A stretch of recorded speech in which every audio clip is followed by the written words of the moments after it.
Livery launch 4 of 10. We finally have eyeballs on the Sauber, the post-Alfa Romeo Sauber, so big rebrand going on. I'm going to tell you what I think of the real livery, and of course, I'm going to have a go at redesigning it all by myself. My name's Tommo.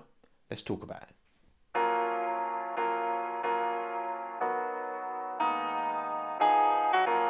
Look, I've already made my objection to their new title sponsor very clear, okay? It's not a brand I endorse in any way, shape or form. However, I'm here to discuss the aesthetic merits of this new Sauber F1 car, first and foremost, okay? And to be honest, I actually really like it. We knew for a while that we're going down this bright green route with the contrast, the carbon fibre, that was always going to be bare exposed carbon, not on the green.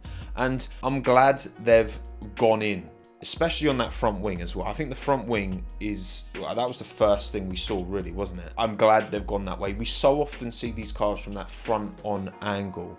You know, the angles that are being covered in the TV feed is super important. The side profile, you don't see that as often on the cameras because the cars are going so fast, you're not getting the camera panning so much as you are the cars driving towards the camera and then passing then away from the camera. So the front and back views are arguably, from a broadcast point of view, even more important. Many understandably have complained about a lack of colour on the grid. Well, there is no lack of colour on this Asda, Razor, Ben 10 arse livery, right?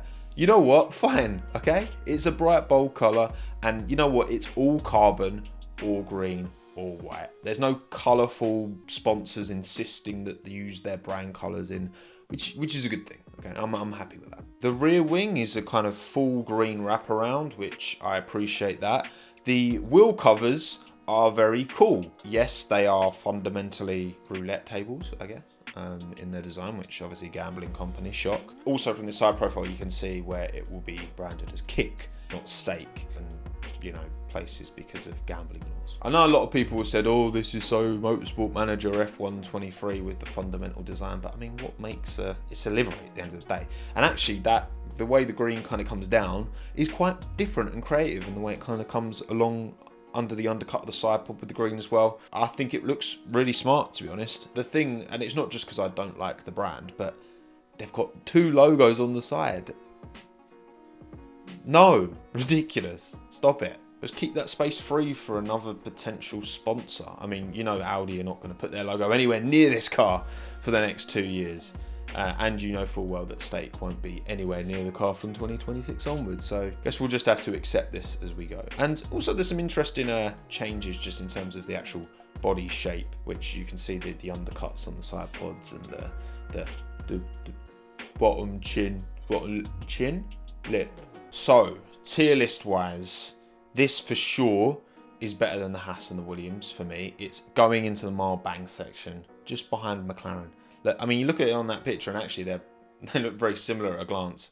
It's just orange versus green. Papaya is just more pleasant to me than the fluoro green. Honestly, that's probably the biggest distinction. So, Tommo, why don't you put your money where your mouth is? Why don't you have a go at redesigning it yourself? Okay, I will. I'm listening, okay, to you. Using the 2023 RaceSimStudio F1 car model, here is my redesign of the 2024 Sauber F1 car.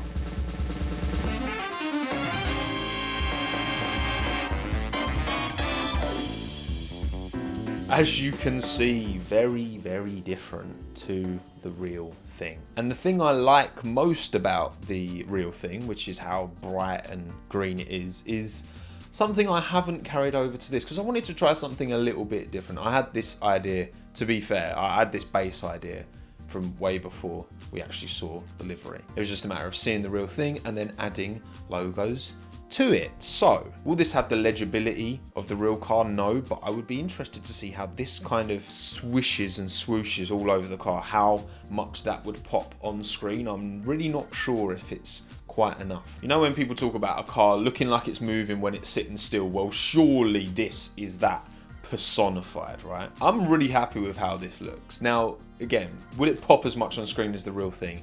Probably not. But will it look sick in the photos? Absolutely. And that's what really matters. I started with the side pod design where it kind of cuts back onto the Sauber, and then I just kind of ran with it from there, just putting these swooshes and things all over the car as much as possible, and integrating the sponsors in almost an entire carryover. I did my own little Sauber logo because that's what I've chosen to do.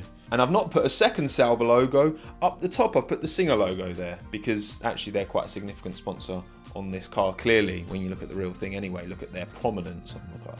I feel like this is going to be the most Marmite of my redesigns to date. This is going to be very love it or hate it. I mean, for me, something like this would have just been really cool as like a complete departure to the norm. I don't feel like we've seen a livery like this for a very long time. Also, a helmet design would look sick.